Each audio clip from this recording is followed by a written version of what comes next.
In this Samsung QN85A review, we examine the most cost-effective TV in Samsung's 2021 lineup, which features a next-generation mini LED panel, or, as Samsung's marketing department prefers, a Neo QLED panel.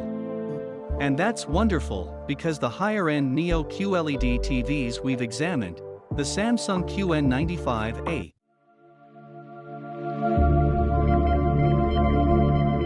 and Samsung QN900A, are absolutely outstanding, ranking right at the top of our best TVs list. However, their prices are exorbitant. Can the Samsung QN85A deliver the same mini LED magic at a lower cost? Yes, it can. In fact, I'd select it above some of the greatest OLED TVs in this price range. It produces very bright images that are also nuanced and subtle, and the mini LED technology provides more precise backlight dimming for higher contrast than comparable LED TVs in this price range. The Samsung QN85A is well specified, HDR10+, HDMI 2.1 compatibility, and the outstanding Tizen Smart TV interface are among the highlights, and attractive, especially where the mere 27mm depth of chassis is concerned. We have a few minor reservations, but they fade in comparison to the visual value you're getting here. For our Samsung QN85A review, we examined the 55-inch model, so let's get into why it wowed us so much and what you should know. The Samsung QN85A was released in early summer 2021, and it comes in a variety of sizes, including the 55-inch model we're looking at, as well as 65-inch, 75-inch, and 85-inch. The 55-inch 55 QN85A is officially priced at £1,499, $1,599, $2,499 Australian dollars, which is reasonably priced by mini LED standards, but puts it in direct rivalry with some of the greatest OLED TVs from LG and Sony. The 65-inch 65 QN85A retails for £2,199, $1,999, $3,699 Australian dollars.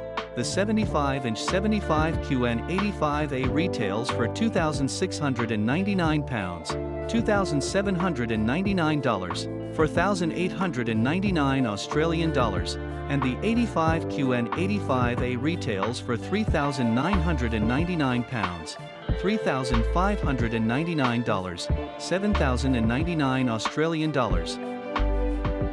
Let's start with the technology that drives the display here, which is a major difference from the Samsung Q80T from last year. Mini LED backlights the LCD display with, hey, very little LEDs. Because of the smaller size and increased number of LEDs, an LED/LCD screen can now have many more dimming zones than before. In a 55-inch screen like this, there are almost 500 distinct zones. So, at least in theory, backlighting can be controlled and targeted much more precisely, resulting in improved black tones and backlighting precision.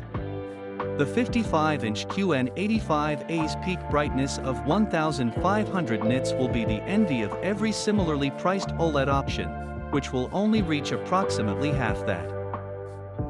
An IPS display is used on the QN85A, which is a classic double-edged sword. On the plus side, it should allow for wide viewing angles. However, IPS panels are notorious for being highly reflective. In terms of connectivity, the Samsung features dual-band Wi-Fi and Bluetooth 5.2 reception.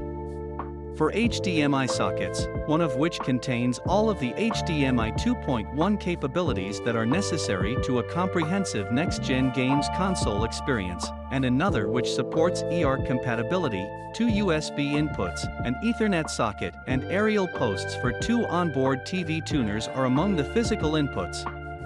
There's also a digital optical output for sound bars that are a little older. Samsung is being a touch cheap by only including one HDMI 2.1 port, whereas the Sony X90J has 2, and the LG C1 has 4. At the very least, it's there.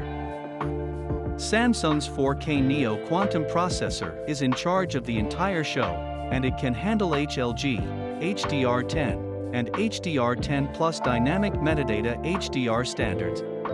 Of course, this being Samsung, there is no capacity to deal with Dolby Vision HDR, and the fact that the business continues to ignore it means we must continue to chastise it. We've grown accustomed to the benefits that mini-LED technology can bring to the LCD experience, but we're not yet complacent. Give the QN85A the best materials to work with, and it will produce stunning results. When it comes to this Samsung, certain 4K HDR10 plus video is what counts as the greatest stuff, and its backlight management, black levels, and overall contrast, all of which are heavily reliant on mini-LED, are immediately noticeable. Black tones are remarkably deep and vividly detailed by LCD panel standards. There's plenty of variation here, and while the QN85A can't match the pure black of an OLED screen, it comes a long way closer than you might anticipate. Because of the precision of the backlighting, even fine white text on a black background is stable and controlled, with no blooming or haloing, and contrasts are also very wide, thanks to white tones that are just as varied and detailed as their black counterparts, plus poppingly bright when required. The news is virtually as good elsewhere. The color palette from which it pulls is enormous, and the QN85A appears to have no limit to the nuance of shade it can produce. It's also completely believable when it comes to skin tones and textures. The nuance of all complexions is fully expressed here. Of course, none of this is accomplished just by turning on the Samsung from its packing. However, getting colorful, realistic, and lifelike images from the QN85A doesn't require a thorough exploration of the setup options. Simply switch to the adaptive picture mode and you're halfway there. The Samsung's motion handling performance is about the only area where it falls short of perfect, and even then, if you're watching native 4K material, the issues are few and far between. The QN85A can occasionally be provoked into revealing how much processing work it's doing by the most demanding, sophisticated on-screen movement, but these occasions are rare. The Samsung handles both movies and games with ease as an upscaler of full HD video. You'll never be fooled into thinking you're watching genuine 4K content, but you'll also never find much to criticize about the Samsung's colossal pixel count. Of course, there's a tiny decline in detail levels as well as a reduction in the accessible color palette's width. However, edges remain rather tight, contrasts remain pleasingly wide, and motion handling remains appropriately gripping. However, if you ask the QN85A more questions about upscaling, things start to go wrong. The Samsung just doesn't seem to have what it takes to make low-resolution content, such as a 720x480 DVD, look anything but coarse and noisy. Of course, converting fewer than 500,000 pixels onto a screen with comfortably more than 8 million pixels is a tough order, but there are a few comparably priced displays out there that don't turn their noses up quite so radically. The LG C1 or Sony X90J are two examples. When the conversation switches to sound, the performance hits a snag. Samsung equipped the 55-inch QN85A with 4 full-range speakers, 2 on the bottom, 2 on the top, powered them with a total of 60 watts, and used its object tracking sound algorithms to try to make audio follow on-screen movement. In actuality though, the QN85A is a letdown to listen to. To its credit, it never sounds harsh or abrasive, even at high volume, which is fairly loud by today's standards, but the sound it generates is insubstantial, and thus much at odds with the images it produces.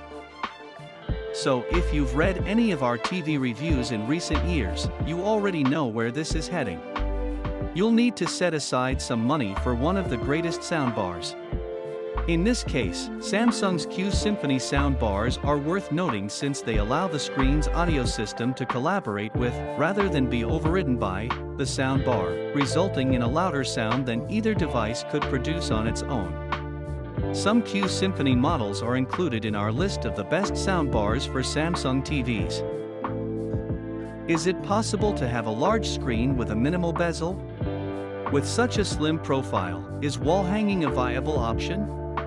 A central foot that eliminates the need for a large surface to stand it on, as well as enough space between the foot and the bottom of the screen to accommodate a suitable sound bar?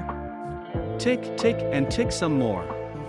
There's nothing about the QN85A that strikes a wrong note in terms of design.